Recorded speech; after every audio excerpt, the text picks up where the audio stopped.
Welcome to another episode of Bucket List Coach Web Show.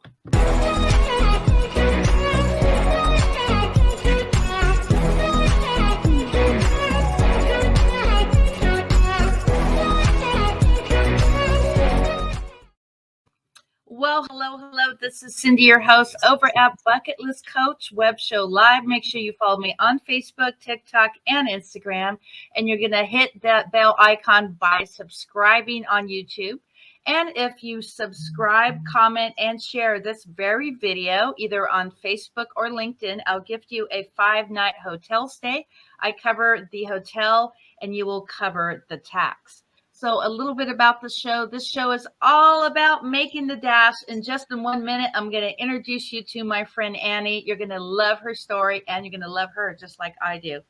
So a little bit about the show. This is all about making the most of the dash. We have the day that we're born and the day that we pass away. What are you doing with that dash, that in-between time? Are you creating that legacy? And also I want to do a big shout out to National Day Calendar.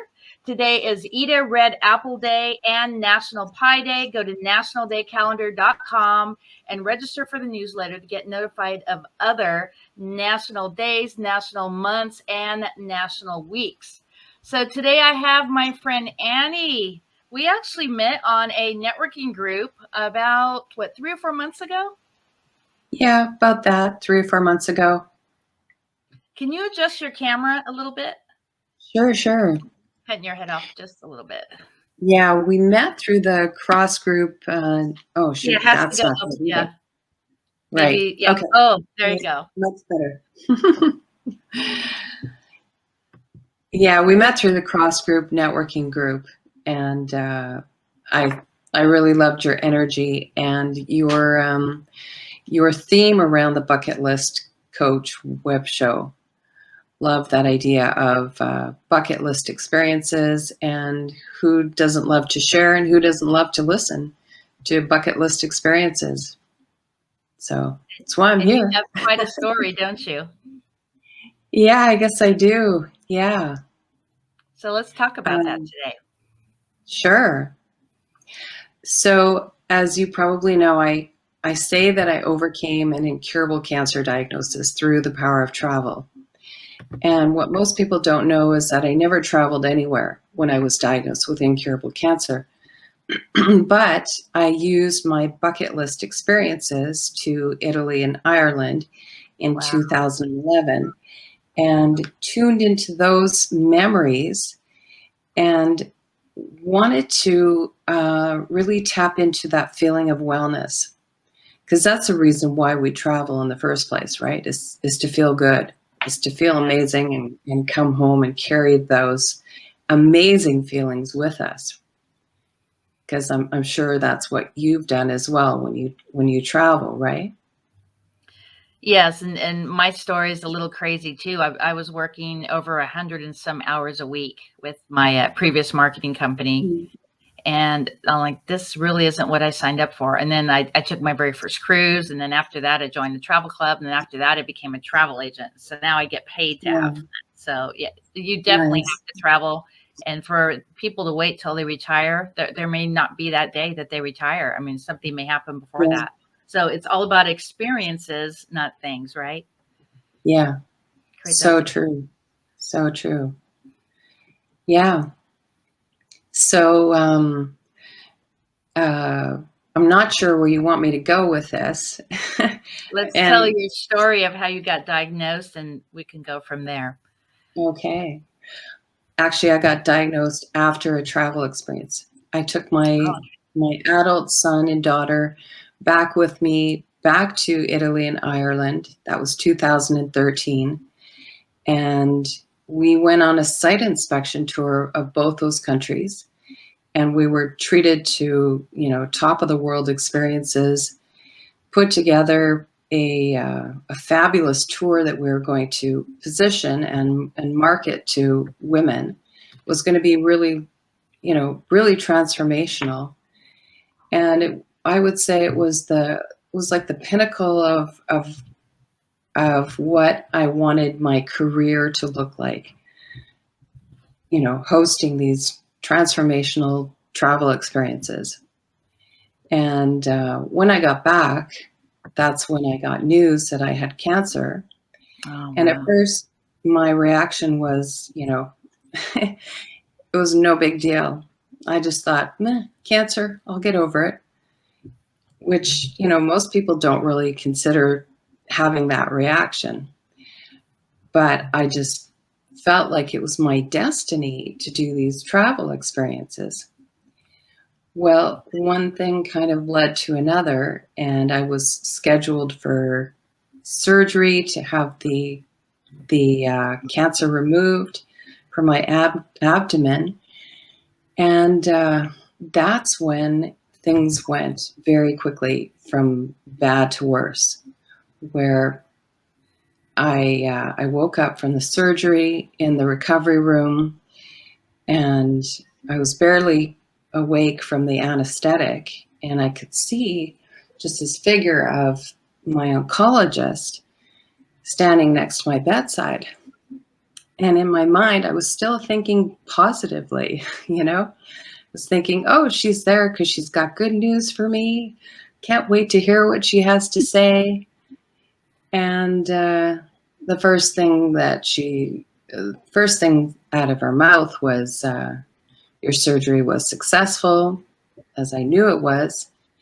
And then she said, but your cancer has spread to the lymph and the upper aorta. And then she spoke 4 words that just hit me like a knife right here. Yeah. And she said, it's incurable.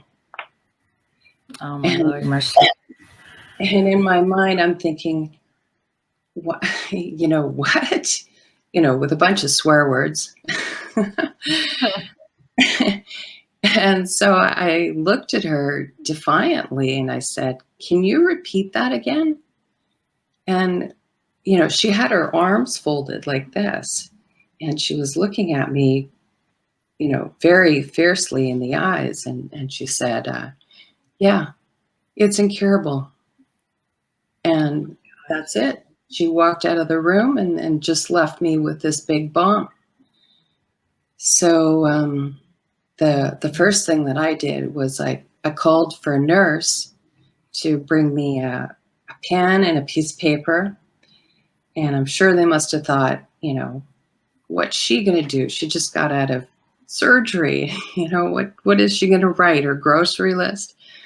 But that's when I wrote my bucket list. Wow. And I started with all the bucket list experiences that I was going to enjoy.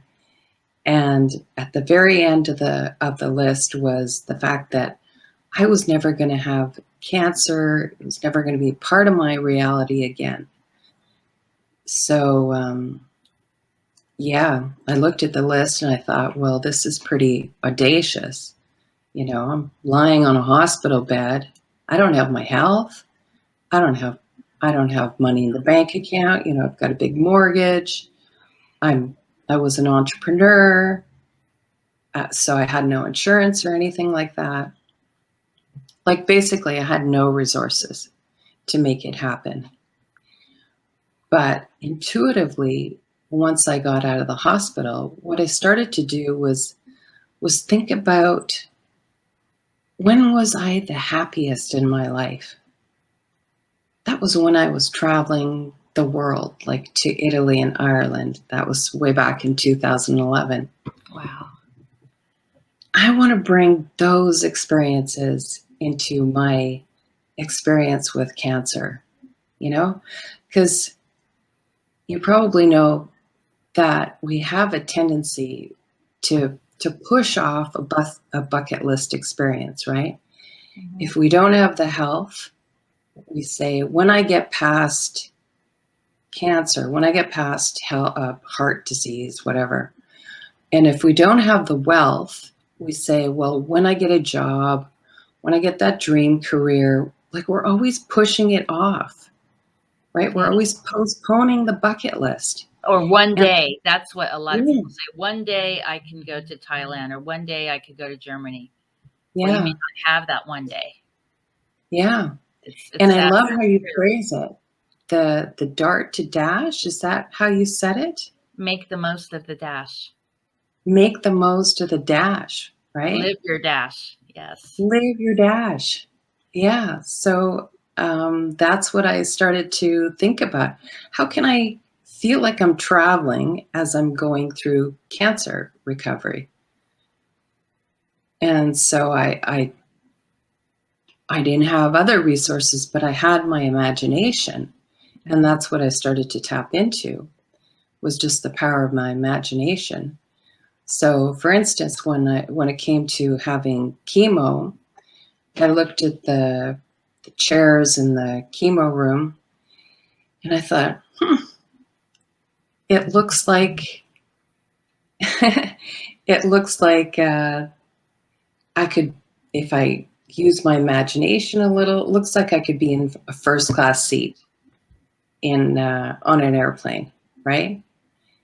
And the nurse, she could be my flight attendant. She's coming over to bring me a blankie and some fuzzy slippers.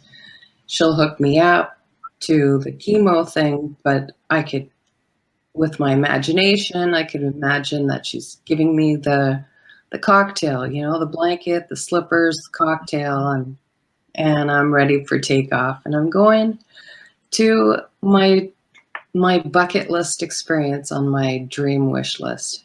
So that's what I would do. And yeah, the benefit of that is every time I went through chemo, it felt like nothing. I just sailed through it. It was actually even, dare I say, fun. So, yeah. So what happened next? So what happened next was within less than 6 months, I was completely cancer-free. And Wow. yeah. And I've been cancer-free to this day. That was way back in 2013. And there were other people that were going through the journey at the same time as I have, or at the same time that I was going through it. And, I'm sorry to say they didn't make it, or they're still struggling with cancer. So I know that what I did had a powerful effect on the outcome. Wow. And then not just that, I've been to bucket list experiences beyond that. 2 of the 7 wonders of the world. I took my son with me to Machu Picchu. We climbed Machu Picchu together, as far as I could go. And anyways, because I'm, scared of heights. And then I've also been to Angkor Wat. So I think I've traveled to, must have been 50 some odd countries since that time. Wow. So when I look back, I was challenged with all kinds of resources, lack of financial resources, lack of health, lack of emotional, mental support. But through what I was able to manifest with my life, I've been able to just do things that most people haven't been able to accomplish with those obstacles. So what you're looking at is the course that I put together based on the book that I wrote, which is Passport to Life, How I Overcame Incurable Cancer Through the Power of Travel. And I created a course out of it just because so many people are stuck in survival mode when it comes to their wealth, when it comes to their health. And they keep, as they keep pushing that bucket list experience out to a future date, which the future date never comes. If you're always pushing it out to someday is not a date on the calendar, right? Wow. Look Yeah, at you. that was me. No hair. Wow. So let's talk about some of the things that you did on your journey. Can you mention some of the bucket lists and what you did in that particular city? So which one are you talking about? The one in 2011, 2013, or the travel experiences beyond that? Whatever you want to share. I think my favorite is to talk about the travel experience in 2011, because I had been in an abusive relationship for about 27 years. Oh my God, I'm And so sorry. finally Wow. left. Yeah, thank you. Thank Wow. you.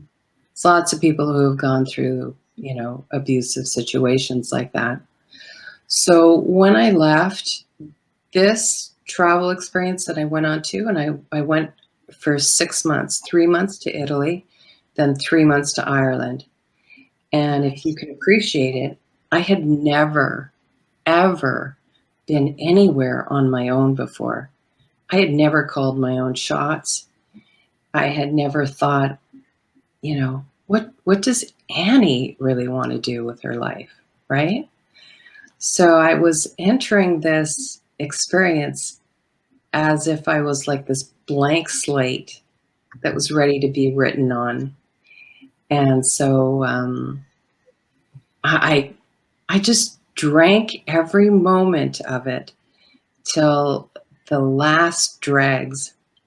So, for instance, when I was in Italy, I took Italian lessons every day. I worked at a winery in Tuscany, serving American and Canadian guests. I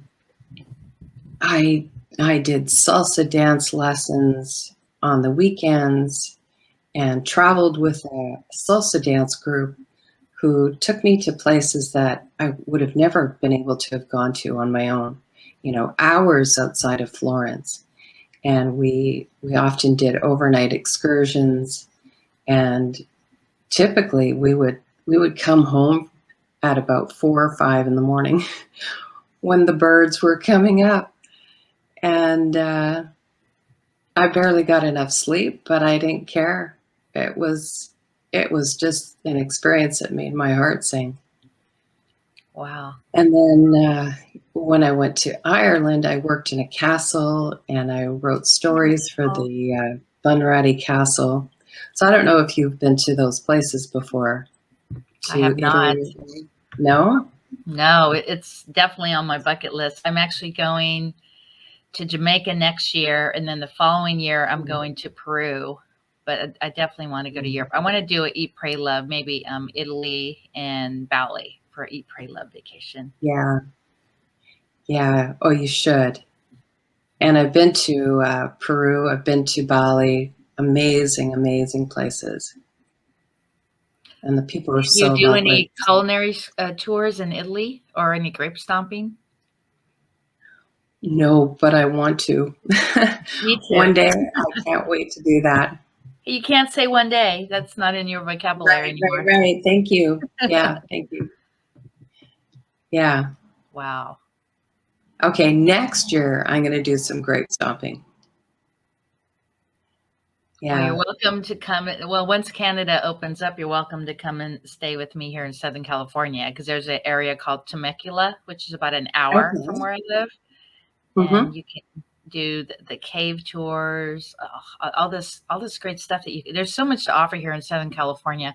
And one thing that I do want to mention, whether you're in Southern California or you're in Canada, don't make excuses that you don't have money to travel. Because I actually have a website called Viatar where you can take a trip for under $100, just a local excursion.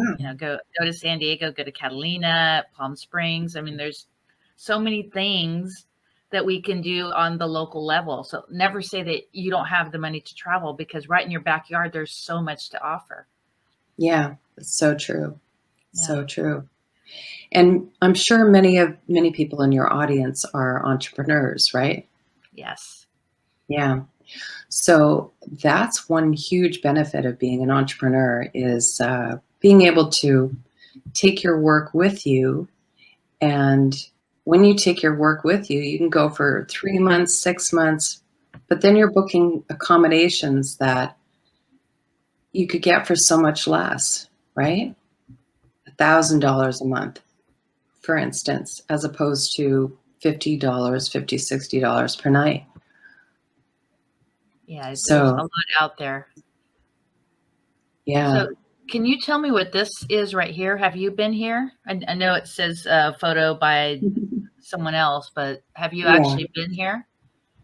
No, but it looks very close to something I've seen in Italy. That's probably in the mountains in Italy, I'm guessing. But correct me if I'm wrong, if someone else knows where it is. So we have a few more minutes on the show. I would love for you to tell me what excursions you actually did in Italy, because that's something that I want to start making a list for. Do you remember Okay. the name and the city and the excursion company by chance? I would do my own. I would hop on Okay. a train or a bus with a friend, and we would just do our own. So we went to Wow, places like that's cool. Rome, Venezia. Well, okay, if you're going to make a list, I would do Venice, Cinque Mhm. Terre. I haven't been to Positano, but I would definitely go there.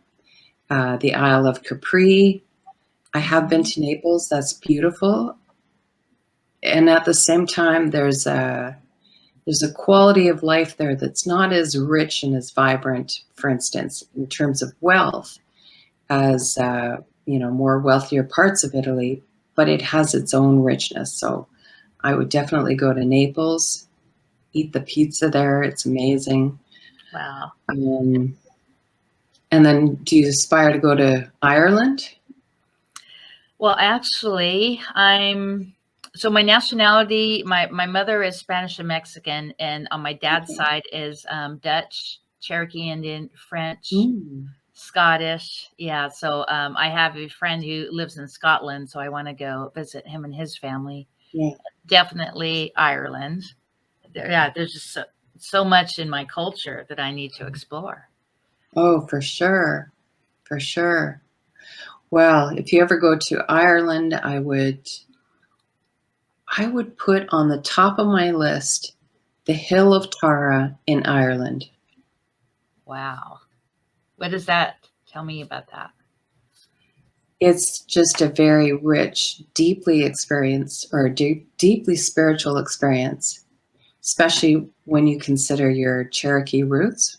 Mm-hmm. And there's all kinds of legends that are told about this place. And when you stand on the hill, you can see all 32 counties of Ireland from this place. Wow. It's breathtaking. And when I went there in 2011, I was working for the tourism board. I also worked for Fáilte Ireland, which is, a branch of, or like the the organization that oversees the tourism board. And I was saying to people, they would ask me every weekend, the people that I worked with, Annie, where are you going this weekend?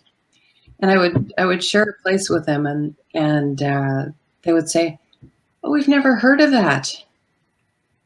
And this is their home country, and I was finding places to visit that they had never even heard of. So they had never heard of the Hill of Tara. And I went with a gentleman who also had never heard of the Hill of Tara before, and he was just blown away. It's just breathtakingly beautiful, and all kinds of legends about the High Kings of Ireland. And when I was there, it made me think of, legends like the Sword and the Stone, Excalibur. Wow. I'm trying to think of even stories from the Bible. But ancient. How about the castles? Have you been to any of the castles there? Oh, yeah. Wow. Ashford Castle, I would definitely go to. Connemara is another place that's just breathtaking. Wow. There's